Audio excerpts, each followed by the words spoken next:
Wednesday, August the 14th. Lake level's just about 918. Like we had talked about last week, the water was really on the rise because of all the rain that we had. Well, it went up a little over 920, which is 5 foot over pool. And since Sunday, it's actually come down. It's just about 2 feet. So, it crested a little over 920 on Sunday. And then they've had 5 floodgates open and generating with 4 other units. They've been generating a bunch of water. I was downstream today at Taneycomo fishing trout, and it's about 5 mile an hour steady current down there with all the water they're dumping out of Table Rock. I don't know how much longer they're going to drop it, where they're going to try to stabilize it at, but fish have been kind of confused. They started to go up into the bushes now with the water coming down.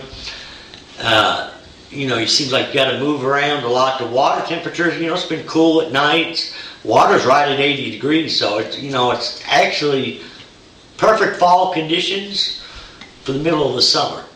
And I think it's going to continue into the fall with the weather that we've got. It looks like things are going to continue to cool down.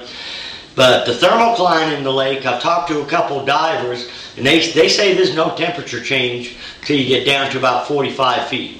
So with all that water that's running through the lake, it's kind of knocked that thermocline out that was there in that mid 25 to 28 foot range. So what that's done is it's put the fish anywhere from surface, and there's some fish being caught, down as deep as 50 foot. I haven't caught, the drop shot bite has been pretty much terrible, non-existent for just about everybody that I've talked to and myself. And the bottom bite is tough from, say, 10 foot to 30 foot, where the only place I've had any consistency is shallow. And with the water going up and down, that's changing every day. It's still pretty decent top water bite in the morning. The key is in the backs of the creeks, not so much on main lake points, but creeks and pockets. And the whole deal is you got to find the little shad. And you'll either find them on the electronics or you'll see the fish surface in the first hour or so. Seems like up till about 8 o'clock there's a lot of activity in these areas that got a lot of shad. And back in there I've been catching them on a spook, a jointed redfin, throwing a swim bait. And it's been a mixture of smallmouths, Kentuckys, largemouths, and white bass. Now, another reason I say it's a lot like fall is I'm probably catching as many smallmouth right now as I am anything just outside the bushes, no deeper than 10 foot, which normally tends to happen in late September, the 1st of October. The smallmouths really start to show back up again. So most of the fish I'm catching in the bushes and around them, largemouth and smallmouth with a few Kentuckys. Now the way I've been catching them out of the bushes, and the whole deal is trying to find out exactly which bushes to flip. And I can't honestly tell you that I've got it figured out, because every day the water level changes, so more of the green bushes are coming out of the water. One day it seems like I have to key on the dead willows. The only thing that seems to be the same for me is the most consistent deal for me is off of the main lake. I got to be in creeks, creek arms or pockets.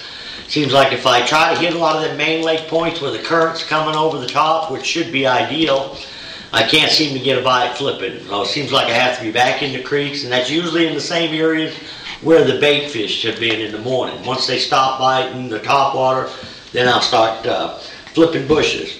And a couple different baits I've been flipping. I've been flipping a Reaction Renovation Sweet Beaver, California 420 color been working good. Okeechobee Blue will also work real good. Or it's called Okeechobee Craw, which is like a watermelon with blue flake. And this is one that my buddy's making, we call the Big Tick.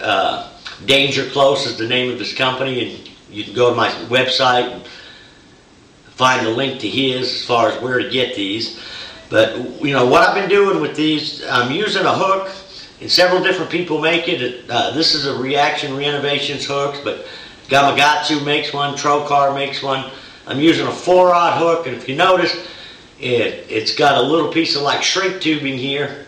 Some of the hooks got them in their metal, and it's actually cut at a 45-degree angle. And what that does, when you Texas rig the bait, it gets up in there and it holds that bait so it doesn't slide down. See where that deal is cut, it kind of locks the bait on. Then I Texas rig it. And what I've been doing is I peg my weight. Let me see, where's my peg here? I've got a 3/8 ounce bullet weight. I'm using anything from a 1/4 ounce to a 3/8. And these little deals are called peg-its. They're just little rubber deals. You slide them in the bullet weight. Then I trim them off a little bit. From the bottom. And I leave just a little bit sticking out. In case I want to pull the rubber out, I can grab it with either my fingernails or my pliers. But what's good about this, if you got to retie, you can slide your line up and retie.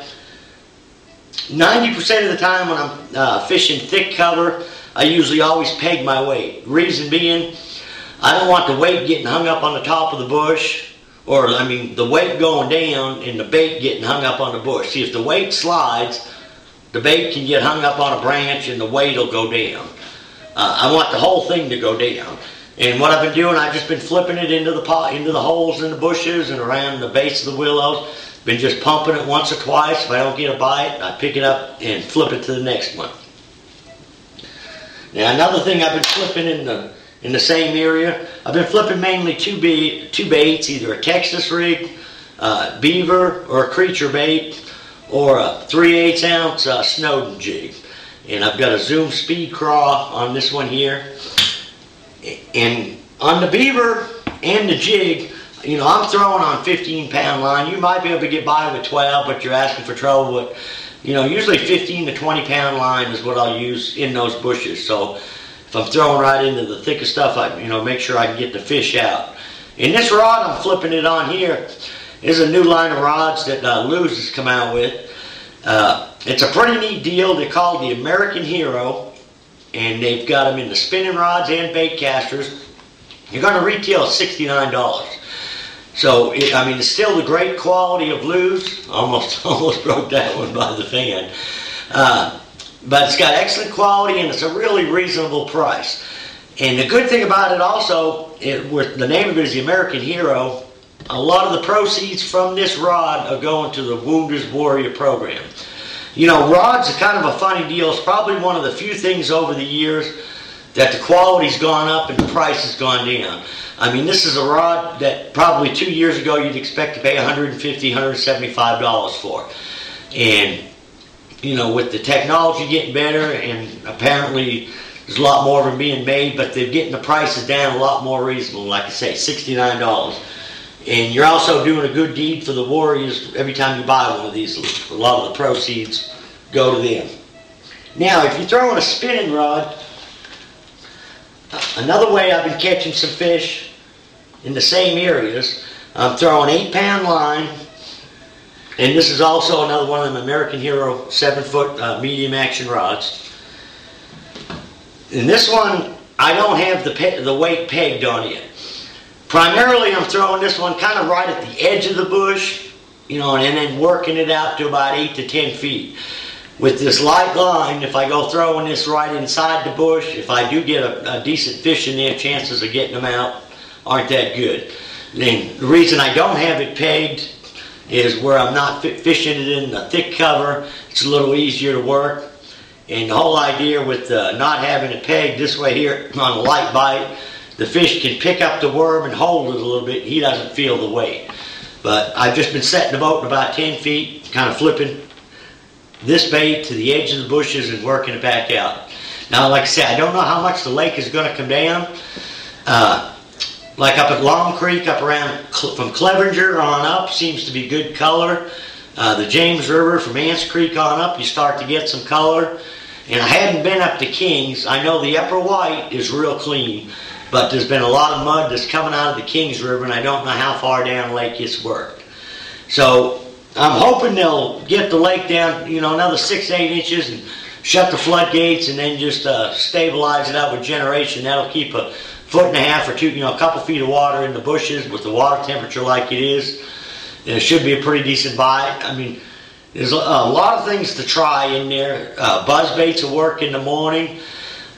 Spinner baits is something to try. I haven't had a whole lot of success with either one.